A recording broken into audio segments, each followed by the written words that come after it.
Okay guys, now we are going to look to our third case, which is we look into the free air delivery condition, which is P and T, and also we are looking at the second condition, which is called as the end of induction stroke, which is P1 T1. So let us look at this compressor. The compressor right now, the piston is at BDC, and right now the BDC is referred as the end of induction stroke. Okay, this is end of induction stroke. Of course, right here is our TDC, and this area is referred as our, as usual, is VC. So let us introduce where is P and T. The P and T is also known as the free air delivery condition. So the ambient condition right here is referred as P and T.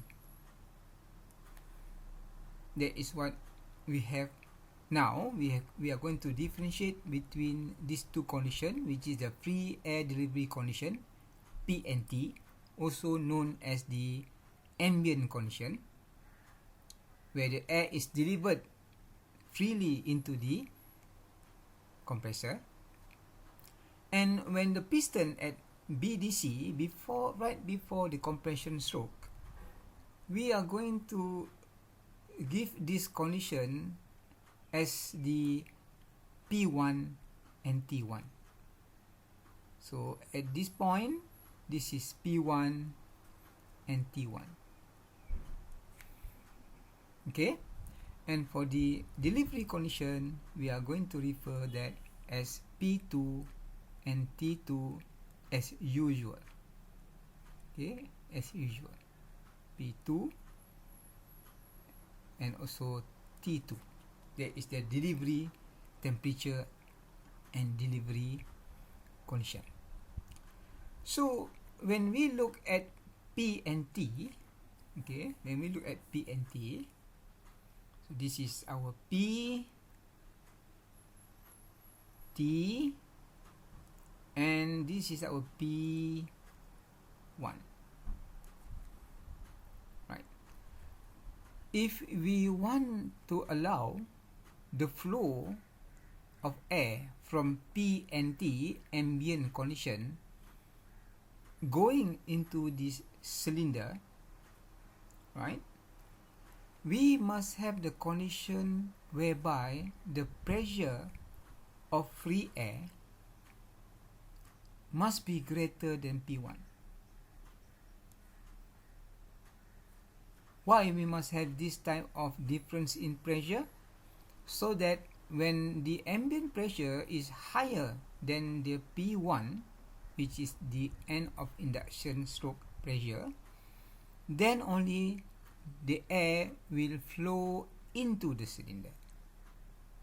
So these conditions must be fulfilled. No pressure difference, there won't be any flow of air into the cylinder. So in real condition, in real practical condition, this is what is happening. That's why sometimes we assume that the pressure inside the cylinder is in vacuum condition. So when the pressure is in vacuum condition inside this cylinder, then only we can see the flow of air into the cylinder. If the P and P1 is the same, meaning that the force is equilibrium, there's no flow. So in order to get flow in, this is the condition must be fulfilled. Okay, this must be the condition fulfilled. And when we observe the T and T1, okay, T1 and T, when we observe this value, we know that this compressor is running continuously. Okay, it's running continuously. And when we observe the T2 should be higher than the T1. Okay, the T2 should be higher than T1. T1 is the temperature beginning of the compression stroke. Here is our T1. Okay, T1. So, what happened? The T1 is greater, the T2 is greater than T1. So, what happened? There is a heat transfer from the compressed air at T2 to the circumference, the inner circumference of the cylinder, bottom part of the cylinder head, and also the crown, piston crown area. So there is a heat transfer from this area to the inducted air that is just coming in for a new cycle. The T2 will cause, or the T2 from the previous cycle will cause heating up of this area. Okay, becoming T2. So when we have a new fresh charge of air coming in, which is initially at T1, so this air of T1 going into the cylinder, and we are having that the T1 is less than the temperature of this area, of the circumference or the inner area of the cylinder. So what happened? There is a heat transfer from this surface, this fore surface, to this new freshly charged air. So what happened? If we compare the T1, the condition of beginning of compression stroke, and T1 and T, we are going to have the condition whereby the T1 will be greater than the T. Okay, the T1 will be greater than T.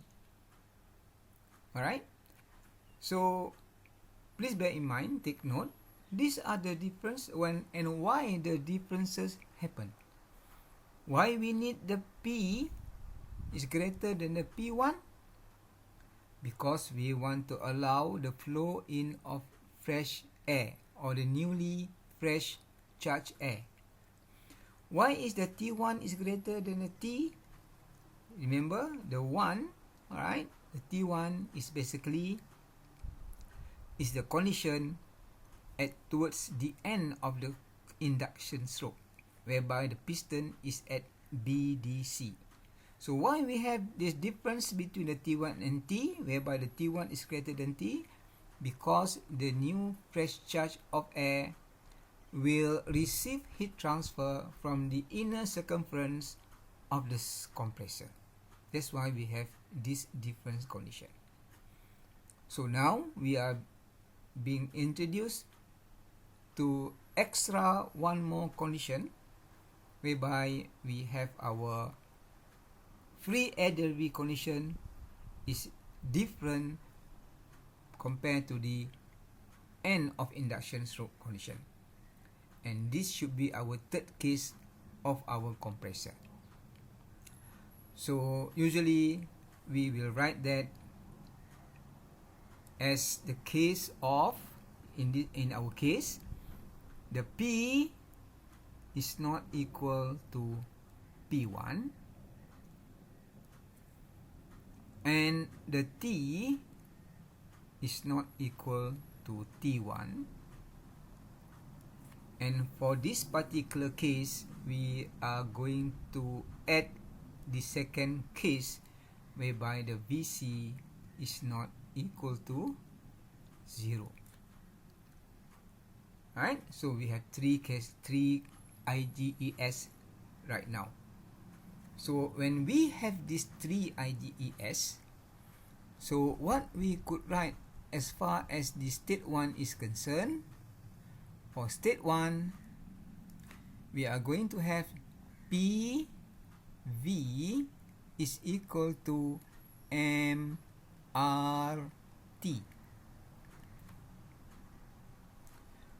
for state, sorry, this is not state 1, this is usually I assume as the state of ambient.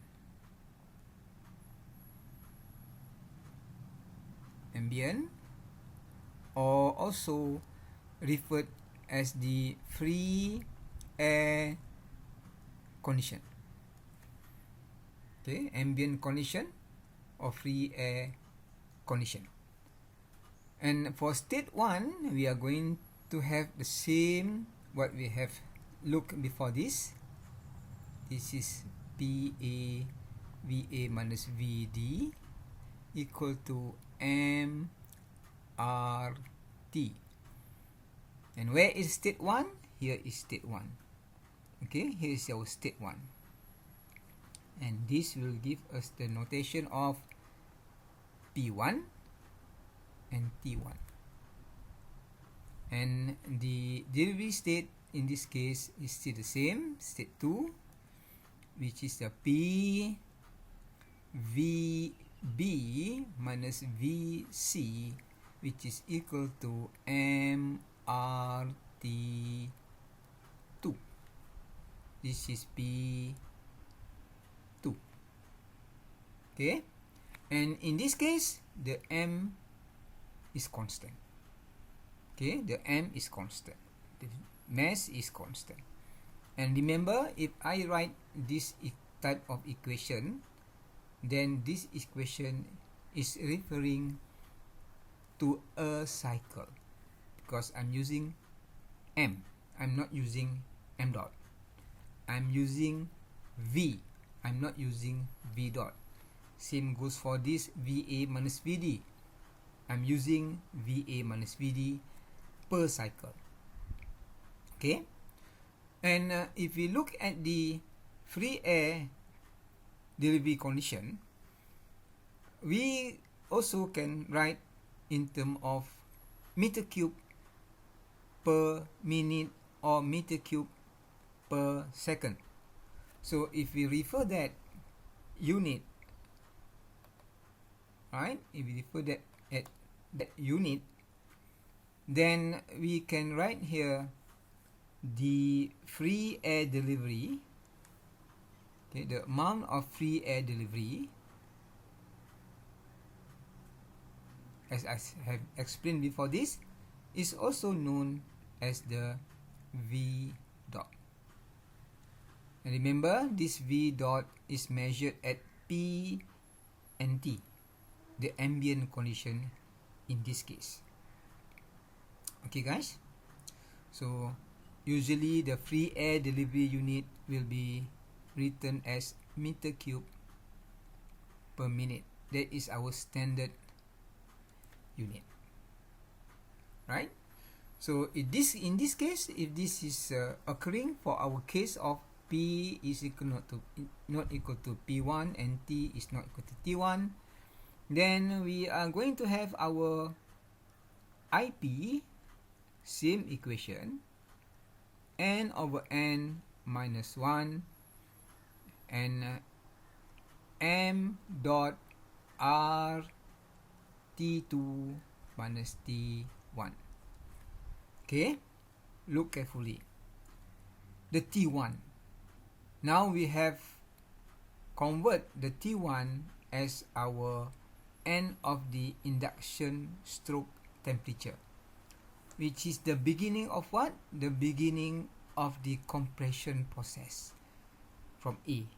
So this should be our temperature. Okay, not this temperature. Okay, not the T. This is written as T1. Okay, written as T1. Right? So in this case, we can also look the M value at state P and T and at state P and 1. So if we look the M, right, the M value, so let me write that. So this is our M value. The M value at state P and T is equal of the M value at state of P1 T1. And if I expand or put the M equation from IGES, so what I have right here, what is M? M is equal to PV equal to MRT. So this will become PV over RT. And for P1 T1, what is the M? M is equal to P VA minus VD divided by RT. This is the condition towards the end of induction stroke. So this should be T1 or T1. Okay. So what happened to our volumetric efficiency equation? Can you try to get what is our final equation of volumetric efficiency? So what is our formula before this that we could write for our volumetric efficiency? So the volumetric efficiency is the amount of air inducted in at VA minus VD. So if I write it again, the volumetric efficiency is equal to the V minus Vs. Okay, so this is the free air delivery condition of V, and this is equal to, right? So we could write from here what is our V value. So what is our V value right here from this equation? You can see that the R and R is constant. So what is our V? From here, the V is equal to VA minus VD, VA minus VD, and then we maintain the T going to the right. So this is T divided by T1. Okay, multiply by P1 over P. Okay, so if we put in to this volumetric efficiency equation, and the final equation we will have is VA minus VD divided by Vs multiplied by T over T1 time by P1 over P. So this should be the equation of volumetric efficiency for the case of P1 not equal to P, T1 not equal to T, and VC which is not equal to 0. If for the case of P1 equal to T1, then the P1 equal to P, then this and this term should be cancelled off. If for the case of T equal to T1, this term should be cancelled off. And for a VC is not equal to 0, then it will left only with this part. Okay, so please guys, please remember, not equation is a general equation. All the equation that we are going to have for this case, yes, is general one, but in this case you are having what? We are having different or extra equation.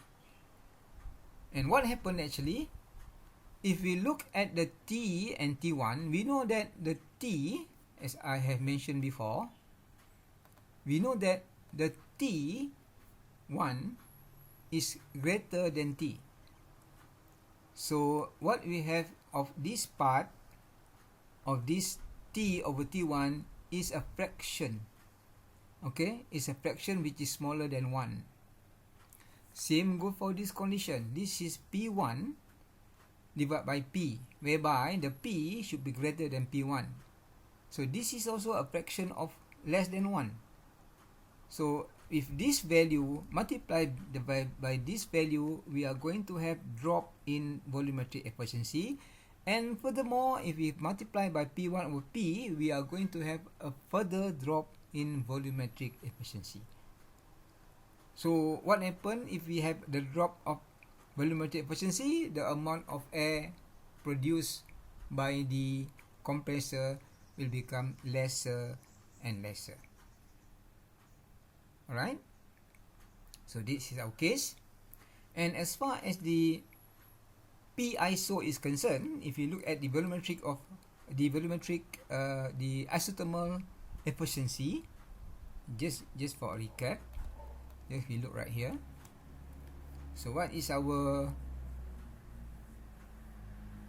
isothermal efficiency? So the isothermal efficiency, as we know, as we have learned, this is equal to the P iso divided by IP. So let us look, is there any effect on the P iso? What is the P iso? The P isothermal, power of isothermal is equal to M dot RT ln P2 over P1. Okay, right. So that is the equation that we have before this. But please remember, this P iso should be beginning of the compression process. We assume the temperature is constant. Okay, the beginning of the compression process will have T constant. So if we look at the compression process, we can see that the compression process begin at A. Okay, begin at A. So what is the temperature of A? The temperature of A is T1. Okay, T1. Therefore, be careful when you look into the isothermal power, isothermal compression power, always use T1. Okay, always use T1. If the T1 is equal to T, then you use that figure. But in this case, the third case, we can see that the T is not equal to T1, and the T1 is always greater than the T. So please take note right here, we are going to use the T right here begin from T1. Okay guys, so that is the different condition whereby is our third case. So first case, VC equal to 0. I can recap back. So now we can detail out our case. Okay, we can detail out our case. So let me recap that. So our first case,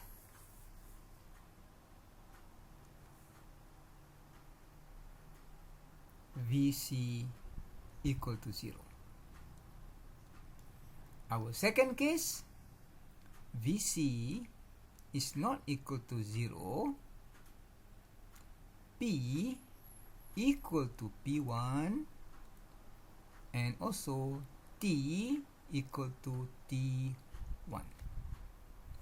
And the third case is VC is not equal to 0, and then the P is not equal to P1, and the T is not equal to T1.